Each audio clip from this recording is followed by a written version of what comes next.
আসসালামু আলাইকুম everyone, welcome to our channel BDHRM. আপনারা দেখছেন বিডিএইচআরএম এর business communication series. Business communication সিরিজের তৃতীয় পর্বে আমরা শিখব কিভাবে একটি এমওএম লিখতে হয়। বিজনেস কমিউনিকেশন সিরিজের পার্ট 1 এবং পার্ট 2 তে আমরা আলোচনা করেছি মিটিং এটিকেট এবং ভার্চুয়াল মিটিং এটিকেট নিয়ে। ভিডিও লিংক ডেসক্রিপশন বক্সে দেওয়া থাকবে, আপনি চাইলে শিখে নিতে পারেন। আপনি মিটিং বা ভার্চুয়াল মিটিং যেটি কন্ডাক্ট করেন না কেন, এর নেক্সট স্টেপ হচ্ছে প্রপারলি এমওএম লেখা। আজকের ভিডিওতে আমরা আলোচনা করব কিভাবে প্রপার ওয়েতে আপনারা এমওএম লিখতে পারেন। আপনি যদি বিডিএইচআরএম কে সাবস্ক্রাইব করে না থাকেন তাহলে এখনই সাবস্ক্রাইব করুন। ঠিক সেই সাথে বেল বাটনে ক্লিক করে রাখুন যাতে আমরা ভিডিও আপলোড করলে আপনি নোটিফিকেশন পেয়ে যান। চলুন আমরা মূল আলোচনায় চলে যাই। আমরা একটি স্যাম্পল এমওএম দেখতে পাচ্ছি। এমওএম মূলত মিটিং এর একটি ডকুমেন্টেশন। এখানে মিটিং এ যে আইটেমস গুলো নিয়ে আলোচনা করা হয় বা যে পয়েন্টস গুলো নিয়ে আলোচনা করা হয় সেগুলোই ডকুমেন্টেড করা হয়।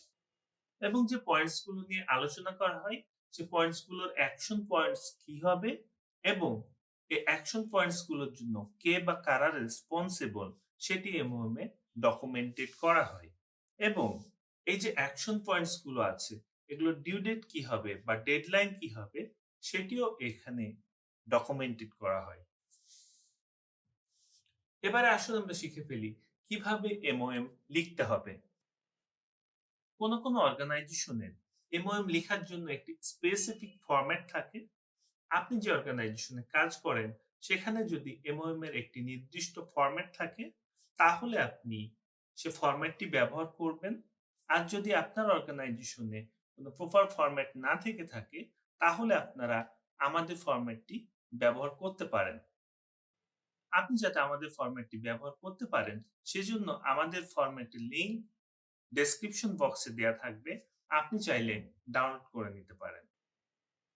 শুরুতেই আপনি আপনার কোম্পানির নাম লিখবেন, তার নিচে আপনি মিটিং এর ডেট এবং টাইম, ভেন্যু এবং মিটিং এর চেয়ার কে আছেন অর্থাৎ মিটিং এর প্রেসিডেন্ট কে আছেন তার নামটি লিখবেন।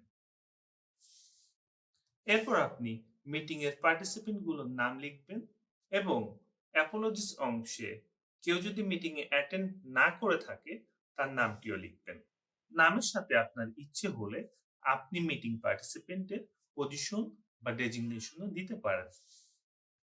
এবং লাস্ট অংশে আপনি অ্যাকশন আইটেমস, স্ট্যাটাস, রেসপন্সিবিলিটি এবং ডিউ ডেট লিখবেন। স্ট্যাটাস অংশে আপনি ওপেন, ওয়ার্ক ইন প্রোগ্রেস বা ক্লোজড এই কথাটি মেনশন করতে পারেন বা আপনি যদি ইন শর্ট ব্রিফ দিতে চান সেটিও দিতে পারেন।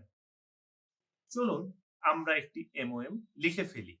মিটিং এমওএম লেখার জন্য আমরা একটি এক্সেল টেমপ্লেট ব্যবহার করব। আপনি চাইলে ওয়ার্ড টেমপ্লেটও ব্যবহার করতে পারেন। আমি এক্সেলকে প্রিফার করি, সেজন্য আমি এক্সেলে লিখছি। প্রথমে আমরা মিটিং ডেট এবং টাইম, ভেন্যু এবং মিটিং চেয়ারের নামটি দিয়ে দেব। আমি দিয়ে দিলাম মিটিং ডেট এন্ড টাইম। এখানে প্রথমে আমি ডেট দিয়েছি, দেন টাইম দিয়েছি, ভেন্যু আমি লিখেছি মাইক্রোসফট টিমস। আমি ভার্চুয়ালি মিটিং করেছি সেজন্য আমি ভেন্যুতে মাইক্রোসফট টিমস দিয়েছি। আপনি যদি কোনো অর্গানাইজেশনের কর্পোরেট অফিসে মিটিং করেন তাহলে আপনি দেবেন কর্পোরেট অফিস। আপনি যদি কোনো আউটলেটে মিটিং করেন তাহলে আপনি আউটলেটের নাম দেবেন। অর্থাৎ আপনি যে স্থানে মিটিং করবেন এই ভেন্যু অংশে সে স্থানের নাম দিবেন এবং এই মিটিং এর কোঅর্ডিনেটর কে ছিল বা চেয়ারপারসন কে ছিল তার নামটি এখানে দিয়ে দিবেন। আপনি মিটিং চেয়ারের বদলে মিটিং কোঅর্ডিনেটরও দিতে পারেন। এরপর এই অংশে আমরা মিটিং এর পার্টিসিপেন্টের নাম এবং পজিশন দিয়ে দেব। আমরা দিয়ে দিলাম মিটিং পার্টিসিপেন্টের নাম এবং পজিশন। এখানে আপনি চাইলে পজিশন অংশটুকুকে এভয়েড করতে পারেন, বাট আমি রিকমেন্ড করব আপনি পজিশন গুলো দিয়ে রাখুন। এবং মনে রাখবেন এখানে যদি কোনো ভেন্ডর বা এক্সটার্নাল কেউ থেকে থাকে তাহলে তার পজিশন এবং কোম্পানির নামও আপনি দিতে পারেন বা সিম্পলি আপনি ভেন্ডর নামটি মেনশন করতে পারেন এভাবে। সো আমরা কন্ট্রোল জেড দিয়ে আগের অবস্থানে চলে যাচ্ছি এবং এই যে আমরা অ্যাপোলজিস নামে একটি অংশ রেখেছি, এখানে যারা মিটিং এ অ্যাটেন্ড করতে পারে নাই তাদের নামগুলো আপনি দিয়ে দিন। একজন মিটিং এ অ্যাটেন্ড করতে পারেন নাই, তার নামটা এবং পজিশনটা আমরা দিয়ে দিলাম। এরপরে আমরা মিটিং এর অ্যাকশন আইটেমস, স্ট্যাটাস, রেসপন্সিবিলিটি এবং ডিউ ডেট লিখব। প্রথমে আমরা ফার্স্ট অ্যাকশন আইটেমটি লিখে ফেলব। আমরা ফার্স্ট অ্যাকশন আইটেমটি কমপ্লিট করে ফেলেছি। ফার্স্ট অ্যাকশন আইটেমে আলোচনা করা হয়েছিল যখন এমপ্লয়ি হায়ার করা হয়, ফার্স্ট ডেতে একটি ওরিয়েন্টেশন হয়। ওরিয়েন্টেশনের সময় কিছু ওয়েলকাম কিট দেয়া হয়। এই ওয়েলকাম কিটে কি ইকুইপমেন্টস দেয়া হবে সেটি নিয়ে সিদ্ধান্ত নেয়া হয়েছে। যেহেতু এমপ্লয়ি হায়ারিং বা অনবোর্ডিং একটি অনগোয়িং প্রসেস, যতদিন কোম্পানি থাকবে এটি চলতেই থাকবে, সেহেতু স্ট্যাটাসে অনগোয়িং দেয়া হয়েছে এবং এমপ্লয়ি হায়ারিং যেহেতু এইচআর করে থাকে, সেহেতু এটা রেসপন্সিবিলিটি এইচআর ম্যানেজারকে দেয়া হয়েছে। এবং যেহেতু একটি অনগোয়িং প্রসেস, সেহেতু ডিউ ডেটে নট অ্যাপ্লিকেবল দেয়া হয়েছে। সো আমরা নেক্সট আইটেম দেখলে আমরা আরো ক্লিয়ার হয়ে যাব। নেক্সট অ্যাকশন আইটেমে সিদ্ধান্ত নেওয়া হয়েছে ৩ নম্বর আউটলেটের জন্য ৫ জন সেলস এক্সিকিউটিভ অনবোর্ড করা হবে বা হায়ার করা হবে। এটি একটি ওপেন আইটেম, অর্থাৎ যতদিন এই ৫ জন সেলস এক্সিকিউটিভ অনবোর্ড করা না হবে ততদিন এটি ওপেন থাকবে বা এটি করতে হবে। এ ধরনের কিছু এমপ্লয়ি হায়ারিং ম্যানেজার এইচআর এর রেসপন্সিবিলিটি এবং এটি ডিউ ডেট দেয়া হয়েছে ২৮শে ফেব্রুয়ারি ২০২৩।